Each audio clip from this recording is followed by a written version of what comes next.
subsidi untuk tujuan tertentu, antaranya layak menerima RM400 sehari untuk menghadiri mesyuarat parlimen dan allowance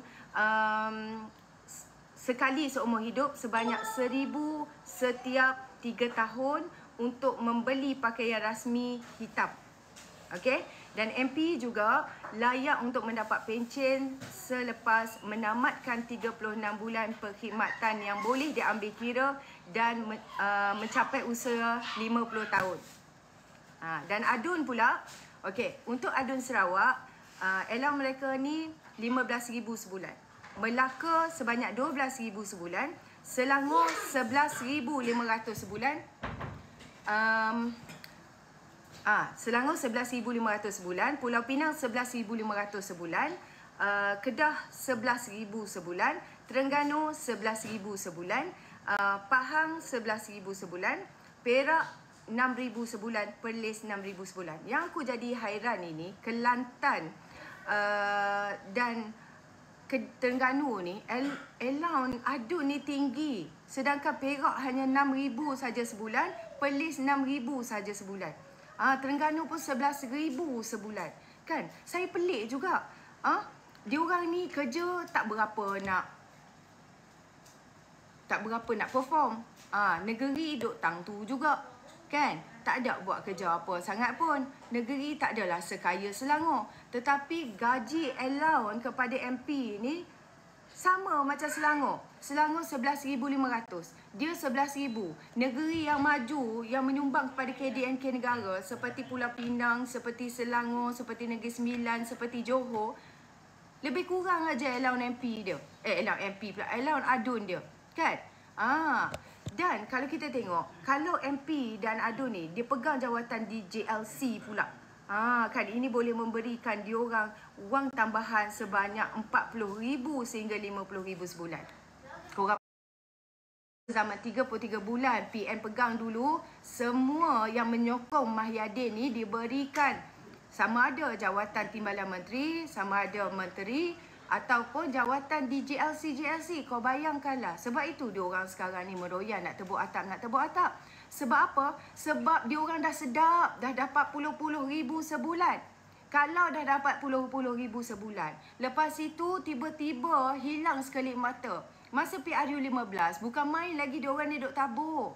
Kan? Diorang duduk rasuah istu sedekah. Tapi dengan kuasa Allah Ta'ala ni, menentukan bahawa mereka tetap menjadi pembangkang. Mereka ada peluang sebenarnya untuk menjadi kerajaan. Tetapi ditolak oleh ego dan sombongnya seorang pengerusi Perikatan Nasional semasa itu.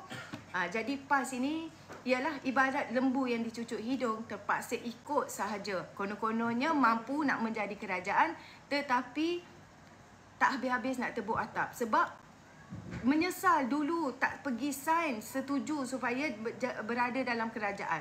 Hari ni duduk main, duk tunggang isu agama, duk tunggang kaum. Kan? Jadi beruntunglah siapa yang nak jadi MP. Siapa yang jadi adun. Hanya perlu berkhidmat 36 bulan sahaja untuk layak mendapat pencen. Kau tak kerja pun tak apa. Kau jadi duta Timur Tengah yang tak fungsi pun tak apa. Kau bayangkanlah. Okey. Kau bayangkan seorang tua, kalau aku kata seorang tua mesti ramai yang marah. Seorang tua yang berada di Terengganu menerima pencen adun, menerima pencen MB, menerima pencen duta Timur Tengah. Kan? Bayangkan. Satu lagi dia terima apa? Sekejap aku tengok balik. Bayangkan seorang menerima 4 pencen. Katakanlah menerima 4 pencen. Pencen adun, pencen ahli parlimen, pencen MB, pencen duta Timur taraf menteri. Bayangkan. Berapa duit negara dia habiskan kepada seorang yang berada di Terengganu itu. Bagi alamat dia ni. Silakan. Sebelum nak alamat saya, naik dulu bercakap dengan saya. Berani ke tidak? Saya jemput Omar Hasanah, sila naik. Panas ke telinga tu?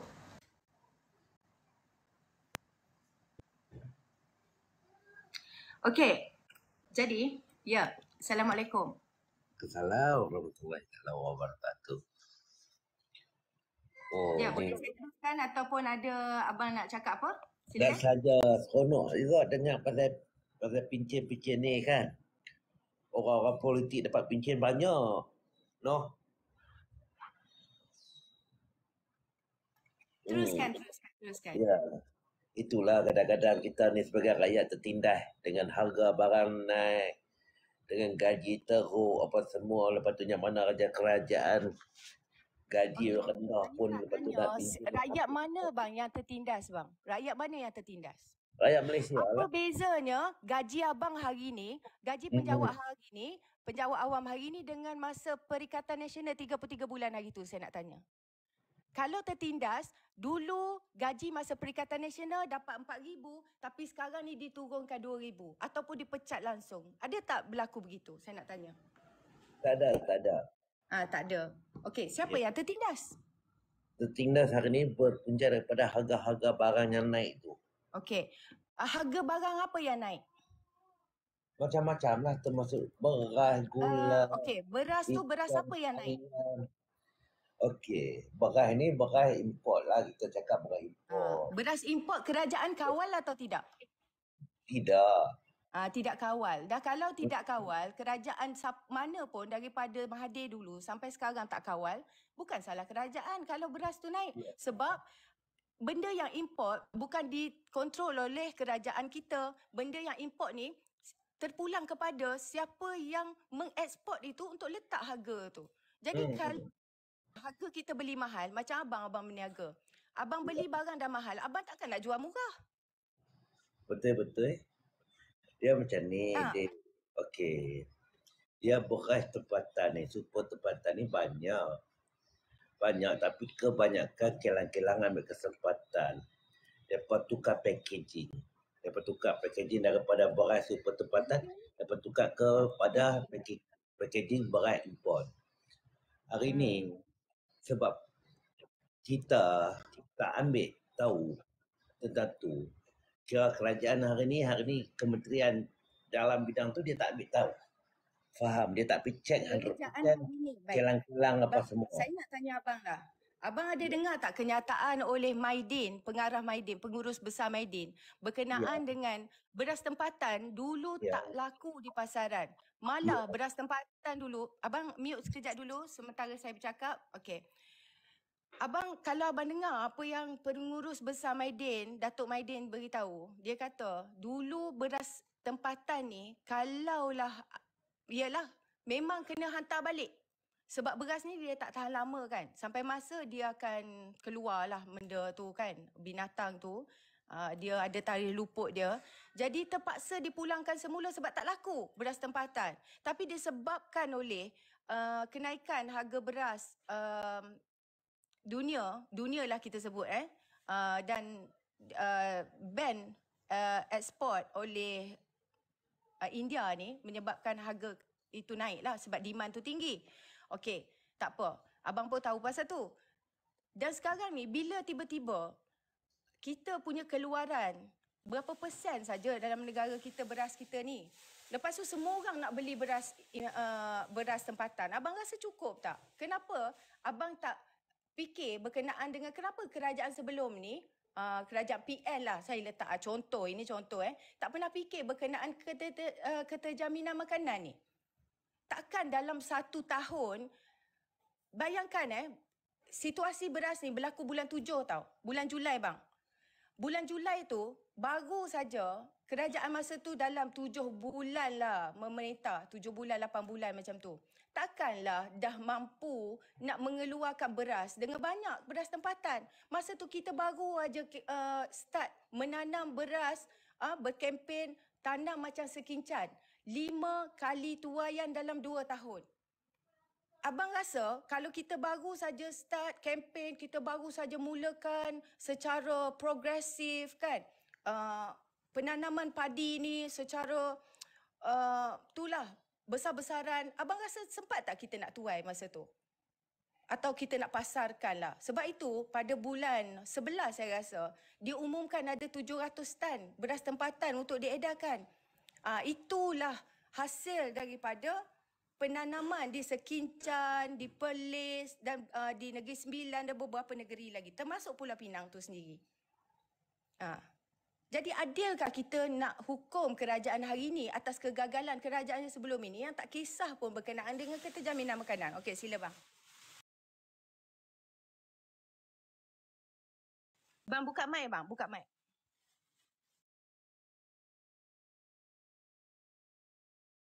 Bang buka mic bang. Ya. Okey, pengeluaran beras kita melebihi dek. Bukan tidak mencukupi, melebihi. Hari ni kalau adik kata tidak mencukupi beras super tempatan, itu salah.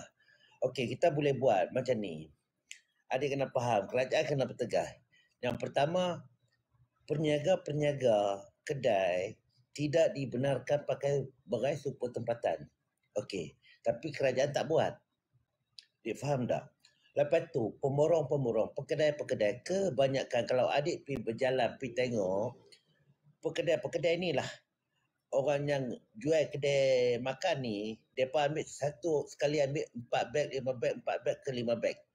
Faham dek? Dalam satu minggu mereka ambil lebih kurang 10 ke 20 beg. Bermakna beras super tempatan sepatutnya untuk peniaga tak dibenarkan. Serupa juga dengan minyak.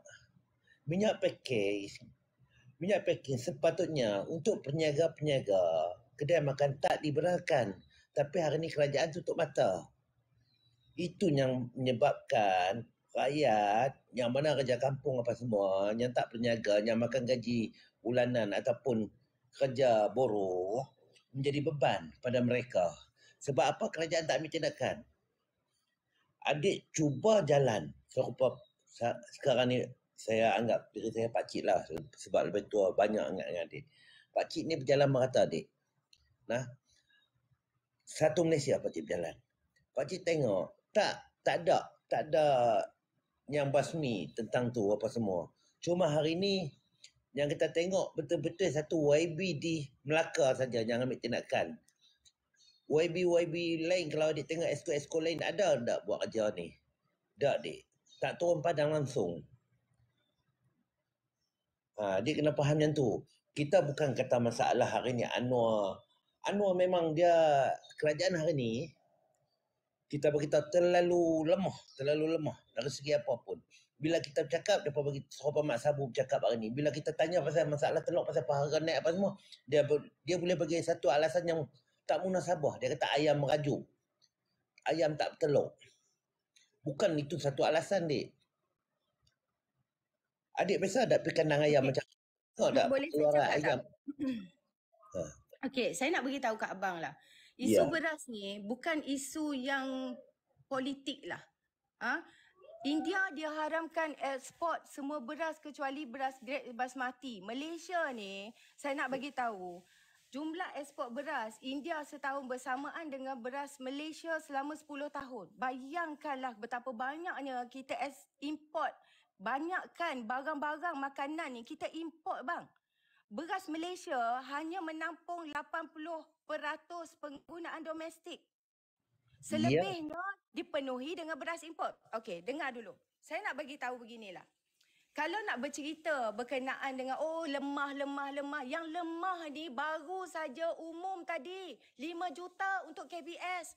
Fasa 1 akan diterima oleh rakyat. Minggu lepas 150 anak-anak diterima duit sekolah. Yang lemah abang kata ni. Yang lemah tu turun ke Kelantan. Sebaik saja dia tahu Kelantan banjir dan umumkan peruntukan-peruntukan yang diperlukan oleh Kelantan. Yang abang kata lemah ni. Yang lemah ni juga berjaya mengembalikan kemenangan Kesultanan Sulu itu yang pernah nak tuntut Sabah ni. Yang lemah ni banyak beratus dah pencapaian. Okey. Saya nak bagi tahu beginilah. Tahu tak berkenaan dengan berita ini? Saya nak tunjukkan. Nampak tak ni? Kilas beras disita 180 tan metrik beras putih tempatan. Dia sorok sabotaj seperti ini. Ini satu lagi. Ni. Ini adalah satu bentuk sabotaj ni. Jangan lupa negeri mana yang dijumpai bertantan beras tempatan di Sorok. Yang mengatakan bahawa kerajaan ni lemah, mana beras tempatan, pergi tanya kenapa si Menteri Besar Kedah koyak berkenaan dengan beras di Sorok di negeri Kedah tu. Kenapa dia koyak? Kenapa dia nak saman orang? Itu menjadi persoalan pada saya lah. Itu juga menjadi satu faktor. Dahlah beras import mahal. Kau pergi Sorok pula beras tempatan. Yang tukar label tu satu hal pula. Ni, kita 33 bulan dulu, masa korang jadi kerajaan, ada tak kau tengok mana-mana kilang di situ?